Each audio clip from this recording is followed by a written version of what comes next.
Ghana will indeed become an upper middle income country before the year 2038. And we have no choice. We will have to introduce measures to reset our economy. There's an urgent need for economic transformation to reset Ghana. And we have 7 chapters to reset our economy. Chapter 1 is resetting the economy and creating prosperity for all. Chapter 2 is jobs for all. Chapter 3 is Ghana's framework for industrial revitalization, support and transformation. We call it the Ghana First. The 4th one will be powering growth through infrastructure development. 5, investing in people for inclusive growth. 6, restoring good governance and combating corruption.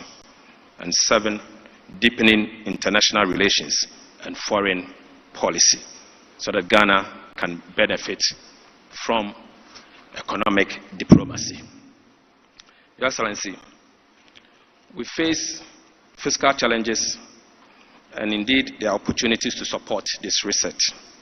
First, I will take you through public expenditure, otherwise called public spending. The fiscal space, as we speak, is constrained by high interest rates, high energy subsidies, and mounting rigidities. Government expenditure grew faster than GDP over the past 8 years. Non-discretionary spending severely limited the fiscal space due to high wage bill, high energy subsidy, ballooning interest payment, spending indiscipline, and weak expenditure controls, including commitment. These categories of non-discretionary expenditures, namely public sector wages, interest payment, earmark funds, account for about 70% of Ghana's total expenditure. All these expenses crowd out expenditure for capital purposes, capital expenditure. Social spending has been very low and is often misused. The National Health Insurance Scheme faces financing shortfalls and also misuse of resources. So the problem with National Health Insurance is not only with the financing shortfalls, but also with misuse of resources. Financing shortfalls for National Health Insurance. The National Health Insurance no longer receives its full National Health Insurance levy as approved by law due to the Capping Act. Additionally, resources increasingly diverted towards non-core activities, and this hinders efficiency. Today, less than 60% of the National Health Insurance budget goes to non-claim payment. And you could see that in the year 2008, from the graph, we used to use 86% of the National Health Insurance budget for the purposes of claim payment. This has reduced to about 58%. In fact, in the year 2022, it went down to about 50%. Public spending also on education is inefficient and skewed towards secondary and tertiary levels.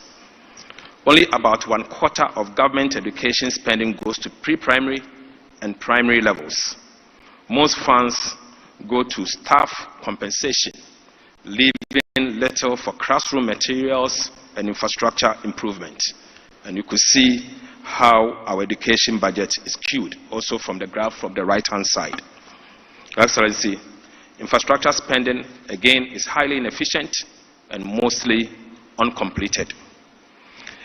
Even a small improvement in spending efficiency could lead to significant progress in infrastructure quality. For example, an increase in efficiency to match best performing emerging markets would deliver about 20% improvement in the quality of Ghana's road. Spreading resources on too many projects without completion has become the problem of Ghana. For example, Agenda 111, where $400 million have been spent in the last 4 years without a single hospital in operation, with about $1.5 billion needed for completion. The amount spent of $400 million could have completed a minimum of 22 district hospitals instead of spreading yourself too thin.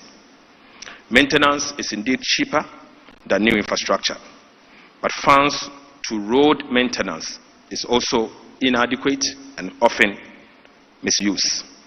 Another example is only 41% of our primary roads were in good shape in the year 2021. Funds for road maintenance cover only 45% of maintenance needs.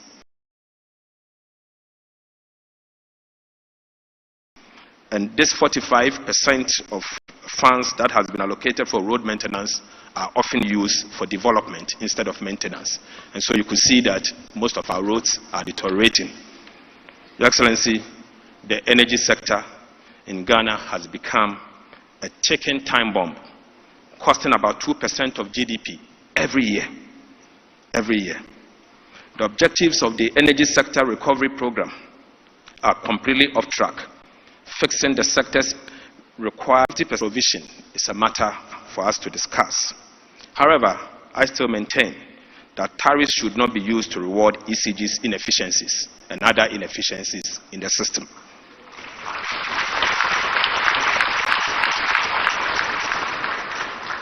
Unpaid legacy arrests at end of year 2022 was $1.3 billion. Annual cumulative sector shortfall in 2024 stood at $2.2 billion, despite government transfer of $2.1 billion in the year 2023 and 2024. Projected cumulative financial shortfalls for energy sector is over $9 billion by the year 2026, and this is without any intervention, and if we assume business as usual. This simply means we have to take action, and the action must be now. Your Excellency, the cocoa sector also poses a significant fiscal risk. Declining cocoa production with record high prices. Cocoa production has dropped nearly 50% over the past 3 years. The 2023-2024 crop season, Cocoa Board was not able to supply 330,000 tons of cocoa contracts. Existing forward sales contracts locked in lower prices than current market rates. Revenue losses of $840 million for both Cocoa Board and the Ghanaian farmer as a result of what is happening at Ghana Cocoa Board. Additionally, about $500 million losses for rubber contract was achieved in the last year. The market prices and differentials is what aids smuggling. Large gap between market price and farmers' payment encouraged smuggling and threatened long-term sustainability. This implies that for every ton of cocoa delivered this year, in fulfillment of the rollover contract, Ghana Cocoa Board and the Ghanaian farmer would lose $4,000 per ton in revenue. No wonder we are unable to offer the cocoa farmer the right price, because every ton delivered because of the rollover contract, $4,000 has been lost. And so the government is unable to offer enough for the cocoa farmer. And this is what is actually leading to the smuggling of cocoa beans to our neighboring countries, Togo and Ivory Coast. Cocoa Board's extra budgetary spending is also a major fiscal risk. Total debt at the Ghana Cocoa Board is $32.5 billion, of which $9.7 billion is due to be paid at the end of September 2025, this year.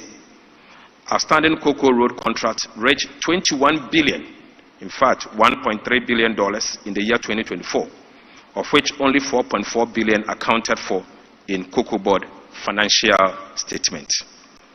Supplier arrests is difficult to quantify because of lack of transparency, and it has become a major concern to industries. Excellency, the elephant in the room. SOEs and joint ventures company showing mounting operational and financial risk. Almost all state-owned enterprises are in the red. Almost all of them are in the red. From the Electricity Company of Ghana to the Agricultural Development Bank. Almost all of them are in the red. In fact, beginning from the year 2021, 2022, and 2023, you will see that Cocoa Board posed some profit of 2.2 billion in the year 2023. For Your Excellency, this is artificial profit.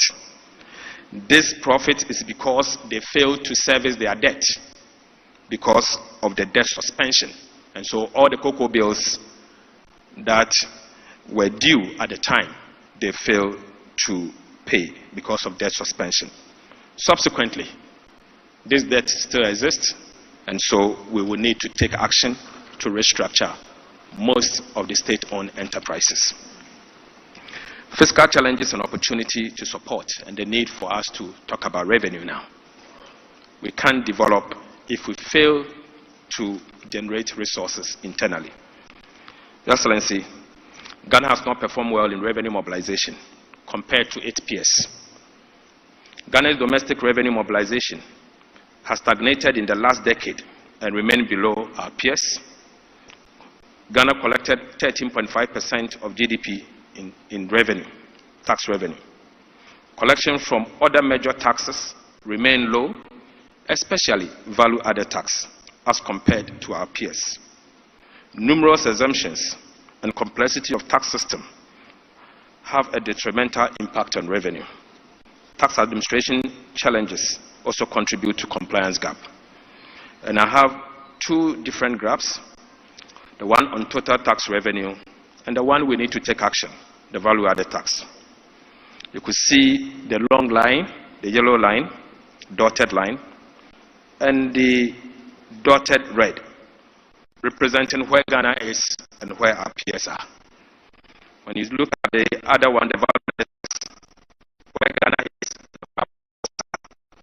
it shows that Ghana is lagging behind in the growth of tax revenue and significantly value-added tax.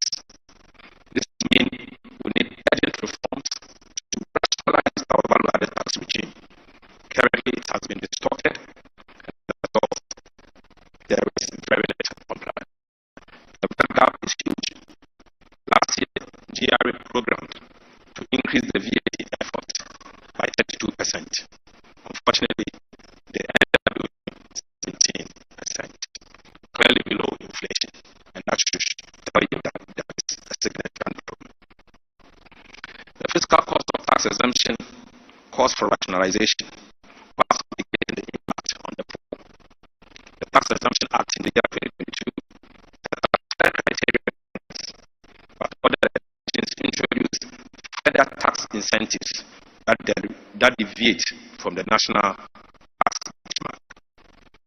The exemptions from VAT, PIT, and import duties are estimated to generate a loss of about 3.9% of GDP. This amount does not include corporate income tax exemptions.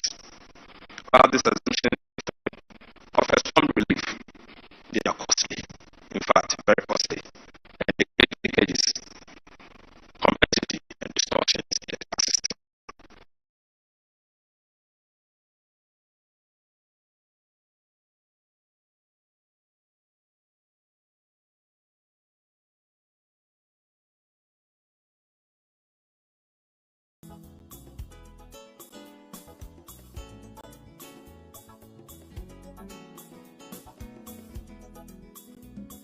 Nearly getting to the year 2024 during the elections, they decided to abandon it of elections. Your Excellency, the truth is that it exists, but abandoning ahead of the election that alone will mean we will have to close the gap. Ghana was not sufficiently capitalized. This point is extremely important. Ghana has not sufficiently capitalized on its extractive sector to generate revenue to support development and diversification. We struggle to leverage on our natural wealth, capturing its rent and channeling it towards productivity, infrastructure, and human capital. Natural resource rent simply means the difference between revenue of a commodity and the cost of producing that very commodity. Currently, the rent is 14% of Ghana's GDP. Unfortunately, fiscal revenue from extractive industries are around 1.5% of GDP because we failed to fully capture the economic rent from our natural resources. Simple put, whilst extractive industry is enjoying a rent of 14%, Ghana has not been able to take advantage of the rent.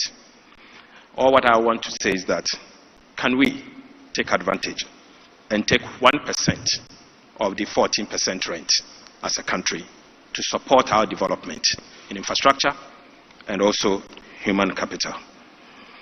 Fiscal challenges and opportunities, Your Excellency, with their other considerations outside taxes, expenditures, and financing.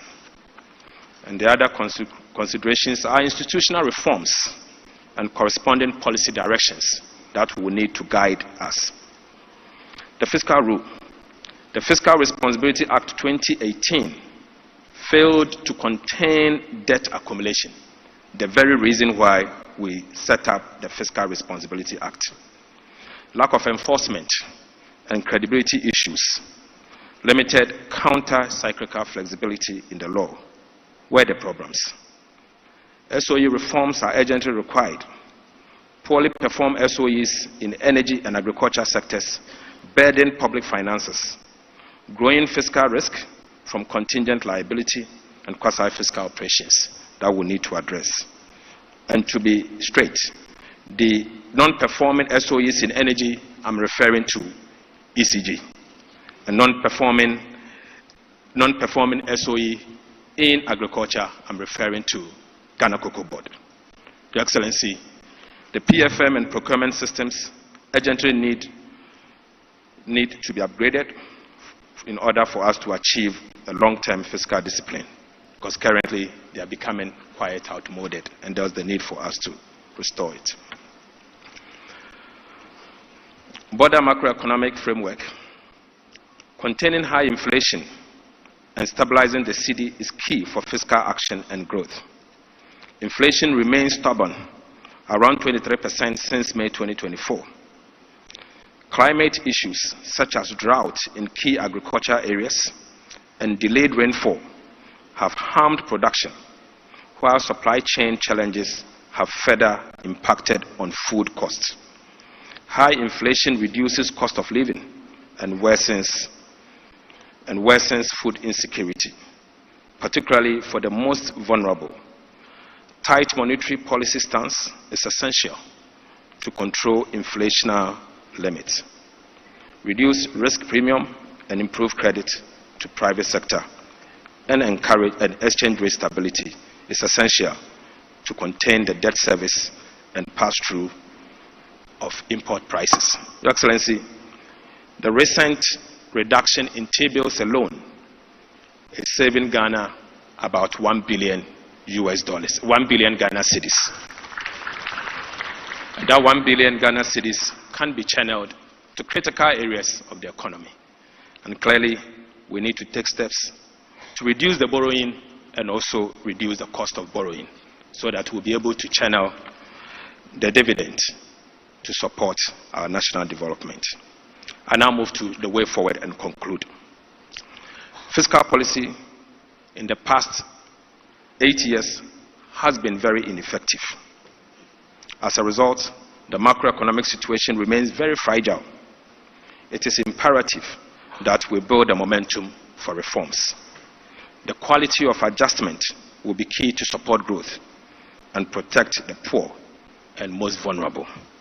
Your Excellency, we have 7 focus areas: enhancing domestic revenue mobilization, balancing equity, simplicity, and efficiency, pursuing a quantitative fiscal consolidation, ring-fencing growth, enhancing spending, and social spending is the second focus item, The third is ensuring compliance with public financial management and public procurement laws, implementing robust commitment control to maximize value for money and ensure fiscal discipline.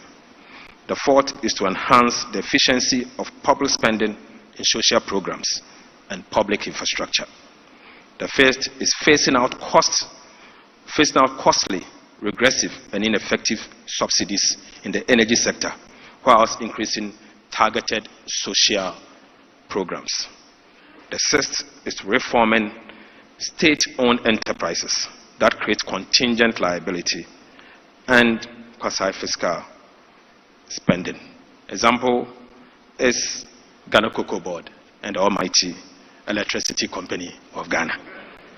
Your Excellency, strengthening Ghana's fiscal framework by redesigning the fiscal rule, strengthening automatic stabilizers, while containing budget rigidities and revenue earmarking is the seventh one. And to conclude, Mr. President, fellow citizens, we can reset our economy. We can do this.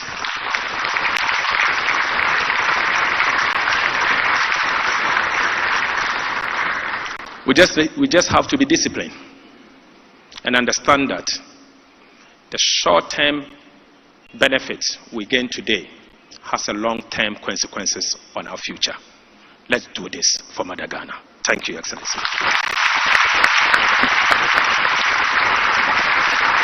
This is the day. A nation of strength, a nation of pride, a nation of freedom and justice. Ghana, 68 years strong and still rising. This Independence Day, we reflect on our journey, review our progress, and reset for the Ghana we want. A brighter future is within reach by embracing our diversity, nurturing our talents, and working together in unity. We can build a prosperous nation. Let's celebrate with the theme Reflect, Review, Reset. Key events will include 28th February Crossroads shooting incident, 5th March Presidential Awards for school children, and 6th March Commemorative Guard of Honor at the Presidency. Together, let's strive to build the Ghana we want. Ghana, Ayeko!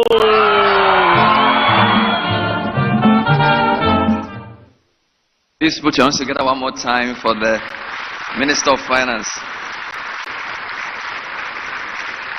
You know, it's one thing to present over 30 slides of macroeconomic data. It's entirely another thing to do it on national television with your boss, the president, the vice president, all sitting.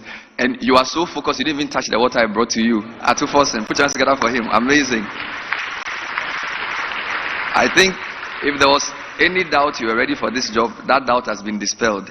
You are delivering the news here, not even smiling. Very powerful. But there's hope at the end of the tunnel because the president will be joining us shortly on stage to now articulate his vision for economic transformation, which is an imperative. The foundation has been laid. It's very clear. The president's vision will be key to take us where we have to get to. But before we do that, we're going to invite the National Dance Company of the National Theatre to help us relax a bit before we hear from His Excellency. Let's put our hands together for them. Thank you.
lies the Republic of Ghana, a nation resilient in spirit, rich in culture, and steady in its pursuit of progress.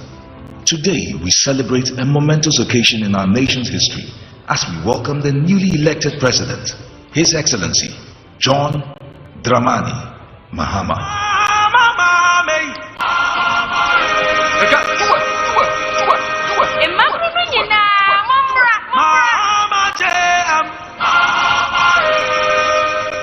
A true nation builder committed to forging a brighter future for all Ghanaians.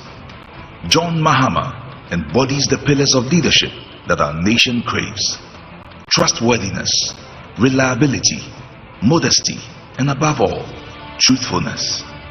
From the moment he stepped into the political arena, John Mahama has demonstrated an unwavering commitment to the people of Ghana. His approachable demeanor, paired with his genuine concern for the needs of the Ghanaian, has earned him their trust. A trust that is pivotal for any leader aiming to guide a nation through challenging times. What I really like about JDM is his humility. The man is simply so down to earth, it's unbelievable. He's so humble, it's unbelievable. I really like that about him. John Mahama osuro nyame, odo nyame, osuro nyame, openi pasem, okita kumapa. Mihu ne se mihu me ni abema. Oyo bi nso a onyiyi nipam. Wo ya akwala o, wo ya opani o, wo ya pepeni o, wo ya twivi o, wo ya bebi a tribe bia o fi bia John Mahama to wase. On kase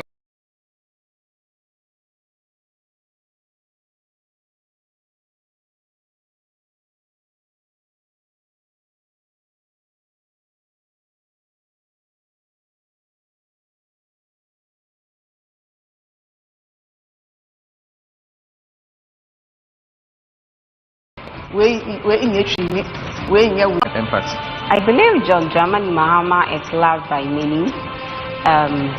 He's heard so much about how he has helped people in their difficult times, even when he wasn't yet a president. His love for God is so admirable, and his love for kids and the youth is so much amazing.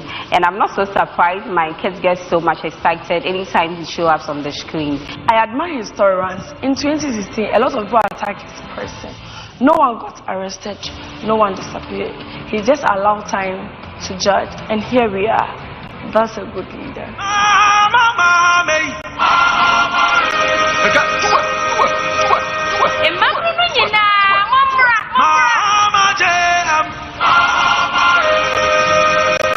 Mahama's previous tenure as president distinguished him as the infrastructure king. His visionary leadership facilitated projects that have transformed our communities. Roads, schools, and healthcare facilities were built and improved. The energy sector received a big boost with excess megawatts of power, laying the groundwork for sustainable development. But the journey is far from over. Mahama has made a solemn promise to reset Ghana's economy, enabling a collective resurgence toward building the Ghana we truly want. A Ghana of opportunity, prosperity, and accountability.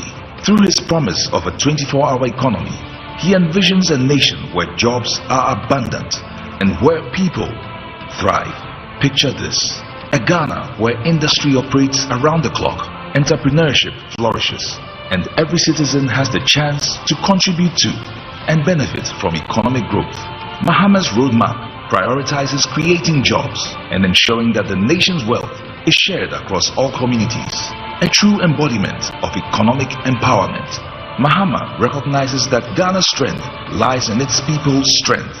By fostering an environment of innovation and collaboration, he calls upon entrepreneurs and the youth to embrace their roles as the driving force behind our nation's future.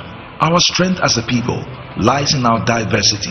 Mahama is dedicated to building a government that upholds accountability and transparency, ensuring every voice is heard and every concern addressed. He invites all Ghanaians on this transformative journey, confident that together we can build a Ghana that not only meets the needs of today, but inspires future generations. As we honor John Dramani Mahama, and his new dawn of leadership. We look ahead with hearts full of hope, aligning with his vision for us all. Together, let us embrace this new chapter of leadership, transformation, and growth, forging the path toward a prosperous Ghana for all. Congratulations to the 4th and now the 6th President of the 4th Republic of Ghana, His Excellency John Dramani Mahama. The journey begins now.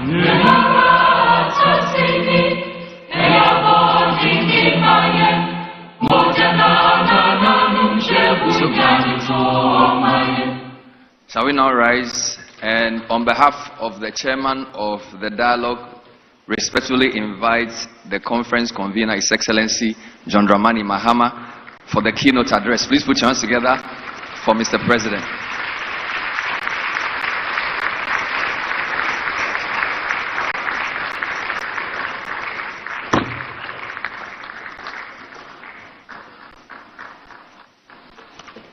Thank you. Kindly be seated. I was happy when that documentary ended. You can imagine how uncomfortable I was watching myself. But thank you all.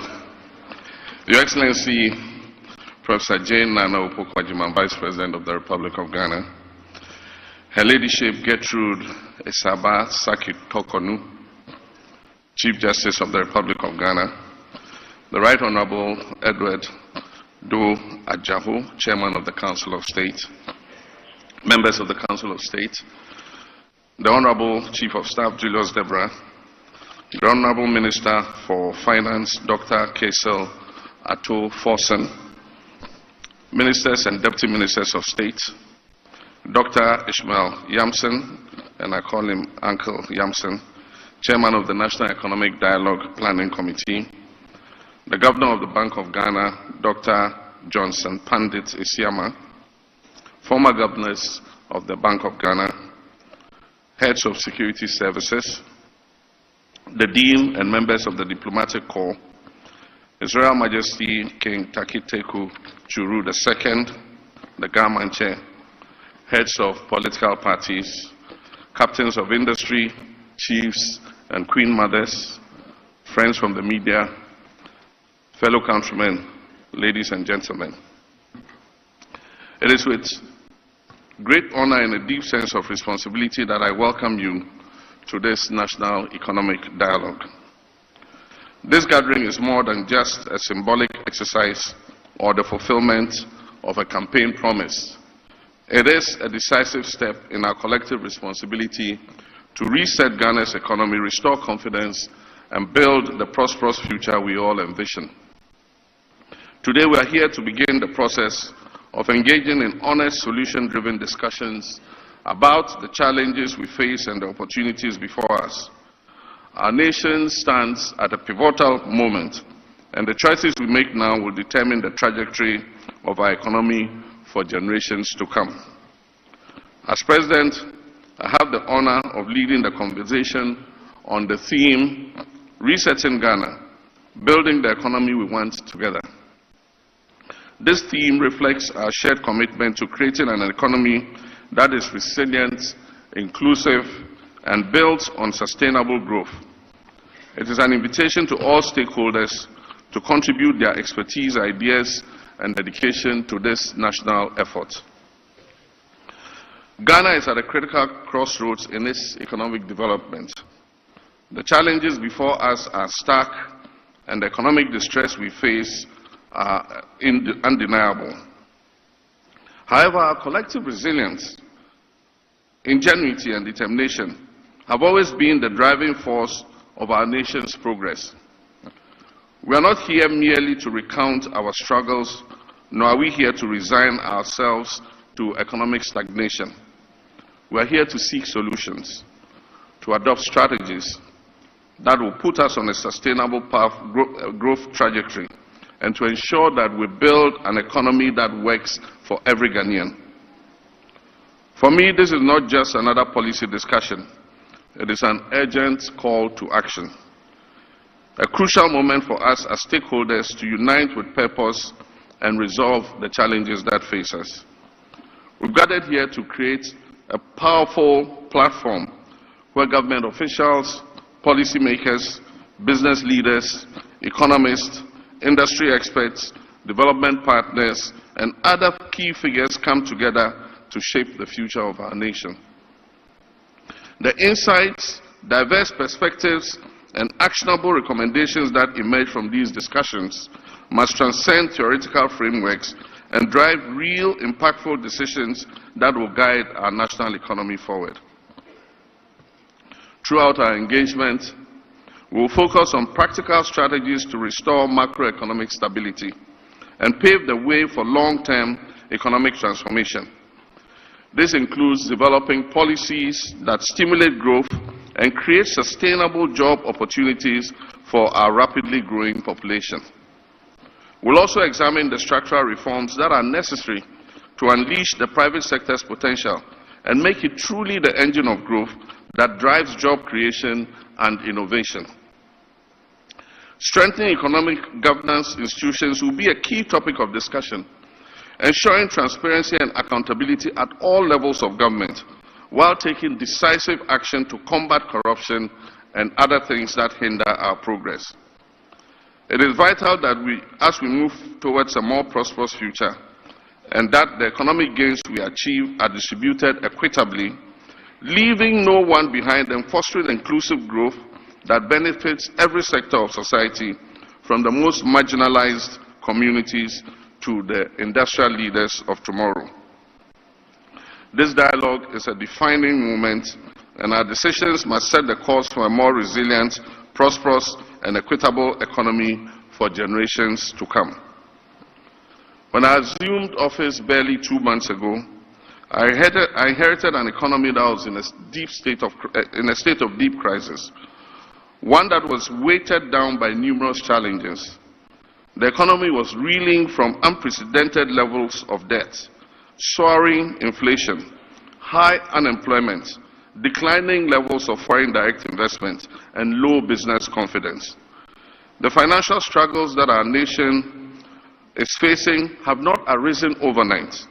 They have been the result of several years of financial mismanagement, irresponsible borrowing, reckless spending, and weak leadership that failed to address the underlying structural issues within our economy. This pervasive mismanagement culminated in Ghana's defaults on its debt obligations. This marked a devastating milestone for our dear country, spawning a cascade of economic problems that have severely impacted our people. Huge fiscal deficits, excessive government expenditures, and overall financial imprudence have compromised our economic resilience. Credible rating agencies such as Moody's, Fitch, Standard & Poor's have all downgraded our international credit rating consecutively, leading to capital flight and a loss of investor confidence and trust. The Bank of Ghana, instead of serving as an independent monetary authority, became a financing tool for government's excesses, fueling inflation and devaluing our currency. The cost of living has skyrocketed to unbearable levels, leaving families grappling with the inability to afford even the most basic necessities. At the same time, inflation erodes the value of wages and savings, pushing many into a cycle of poverty. Meanwhile, the ill-considered collapse of indigenous banks significantly reduced indigenous presence in Ghana's financial and banking space and led to massive job losses. For too long, Ghana has been plagued by short-term decision-making that prioritizes political expediency over long-term stability. We refuse to accept this as Ghana's reality. We reject the notion that economic hardship must be our norm. We refuse to surrender to the forces of stagnation and decline.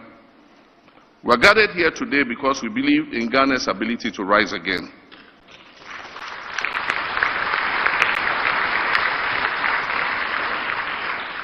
We are gathered here to reclaim our country's economic strength and emerge as a beacon of progress on the African continent, not only a beacon of democracy, but a beacon of economic prosperity.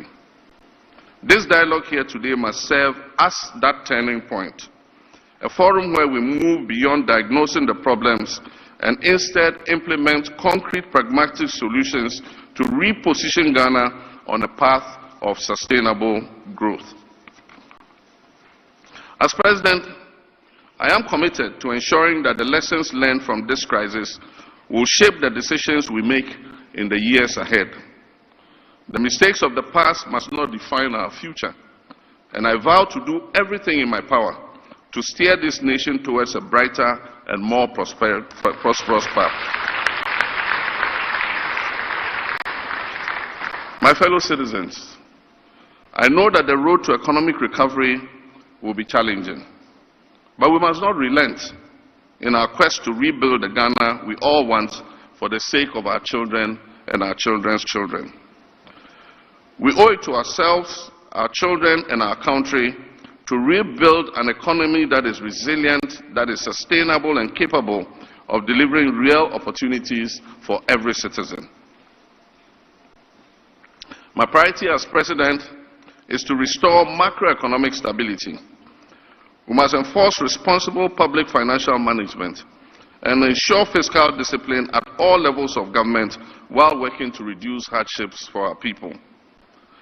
Under my leadership, the Bank of Ghana's independence will be safeguarded to implement prudent monetary policies that curb inflation, that stabilize our currency, and rebuild our foreign reserves. We must never again allow reckless borrowing and excessive government spending to undermine our progress. Fiscal responsibility must become the bedrock of our national development strategy, and every cedi spent must deliver tangible value to the Ghanaian people.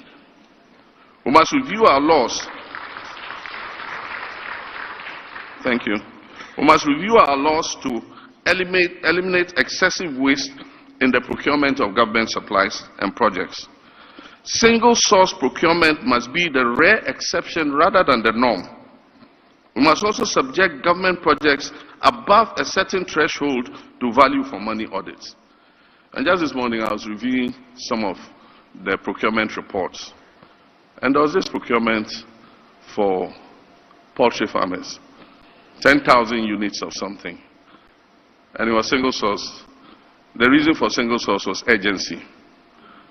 And one company was giving the contract to supply 10,000 units of whatever it was. The supplier and the person who assembles it was not allowed to bid. And so the company who that won it went to the supplier, bought the items for 4,500 and came and sold them for 6,600 to government and walked away with 21 million cedis on that supply. I mean, how can you do this? I mean, it was our own company we're running. How would we do a thing like this? But that is government bleeding. Everybody cutting their pound of flesh. That must stop.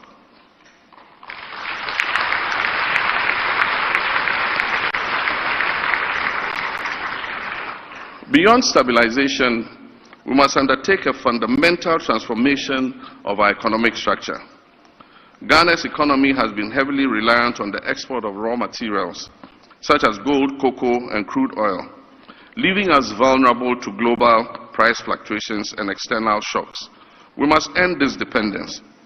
It is time to transition to a value-added industrialized economy that creates jobs, that boosts exports, and reduces our reliance on imports.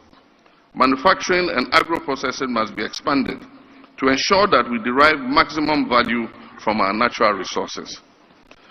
Just recently, I think yesterday, a former Chief Justice of this country asked for a review of agreements governing our extractive industry. She describes the current agreements as coming from the Guggisberg era. I agree with her.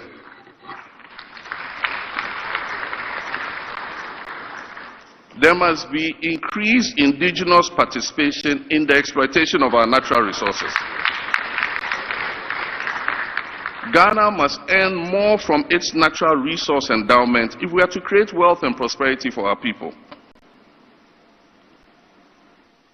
My fellow citizens, agriculture is a vital sector of our economy that must be modernized through mechanization, improved irrigation, and the adoption of technology-driven innovations to enhance productivity and ensure food security. We must also harness the power of technology to bridge the digital divide, ensuring that every Ghanaian, no matter their location or background, has access to the opportunities that the digital economy provides. High-speed internet and robust digital infrastructure are no longer luxuries. They are necessities that fuel economic growth and global competitiveness. My fellow citizens, all this must be underpinned by urgent governance reforms that promote transparency and hold leadership accountable to people in whom sovereignty resides. The policies required to bring our economy back on track and sustain the gains made will require multi-stakeholder buy-in. Short-term convenience, which has informed economic decision-making in the past, must give way to long-term and medium and long-term strategic planning, which will help us to avoid the cyclical economic booms and busts that have wreaked havoc on our people. My fellow citizens, I have the political will to see through such reforms, but these reforms must be the product of our collective thinking and synthesization of well-considered proposals from stakeholders in the Ghanaian economy, and that is why we are here this morning.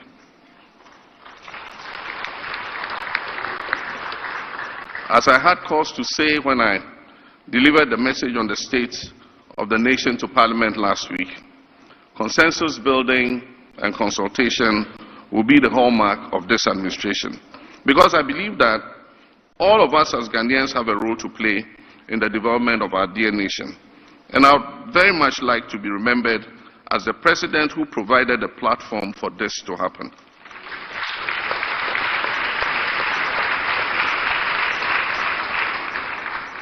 My fellow Ghanaians, a new era is upon us, an era of bold transformation, economic expansion, and limitless opportunities. At the heart of our vision for Ghana's future, of a 24-hour economy that works for all. This strategy will revolutionize our economic landscape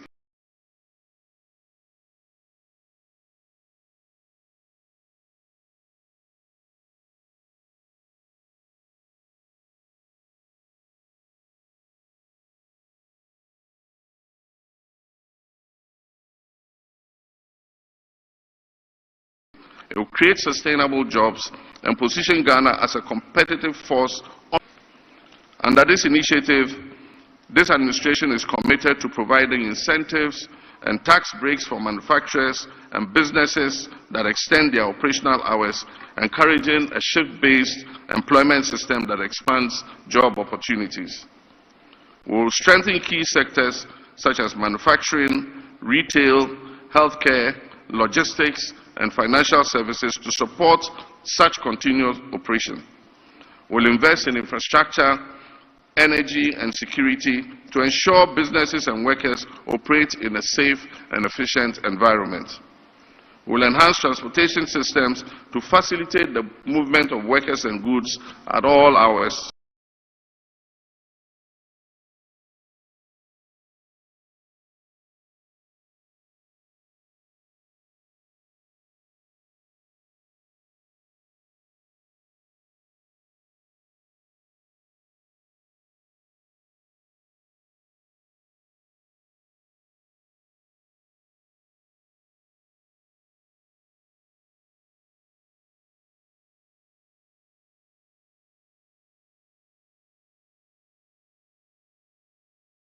Of the day and night. We'll implement fair labor practices that protect workers' rights of every Ghanaian. Let us rise to the occasion, take decisive and necessary action, and ensure that we leave behind a legacy of economic resilience, stability, and prosperity for future generations. Let me take this opportunity to thank Uncle Ishmael Yamson and the National Economic Dialogue team for the hard work you have put in bringing us here together for this all-important event. I wish to thank all of you who have taken the opportunity to be here for your commitment to this national dialogue and for your dedication to the progress of our nation.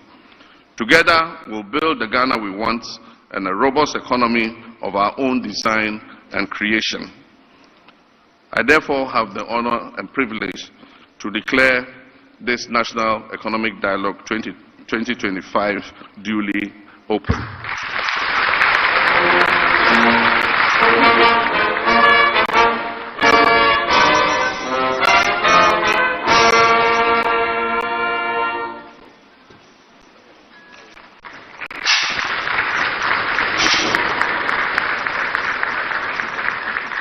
Another round of applause, ladies and gentlemen.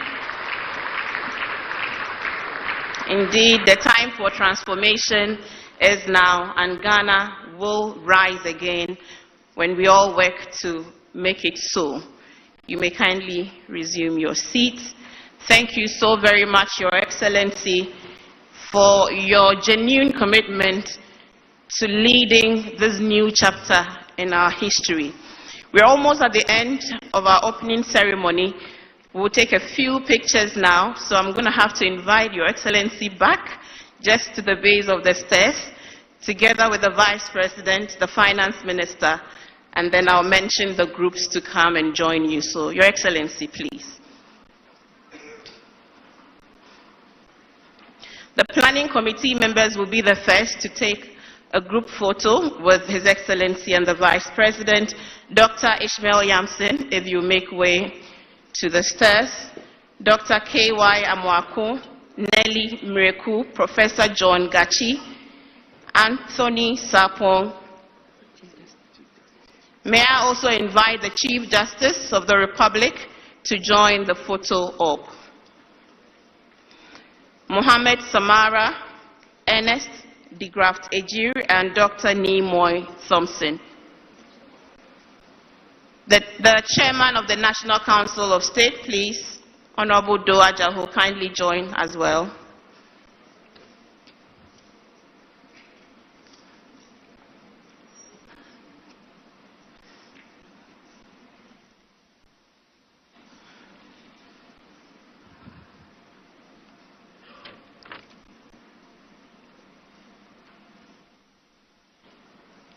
Thank you. Next, we would invite the chairpersons and moderators to join His Excellency and the other dignitaries as well. Thank you very much. Dr. Paul Akwa, if you may. Mr. Nana Joe Mensah, Dr. K.K. Sapong, please join. Mrs. Mavis Owusu Jemfi, Mr. Felix E. Ado, Mr. Emmanuel Akwete, please join.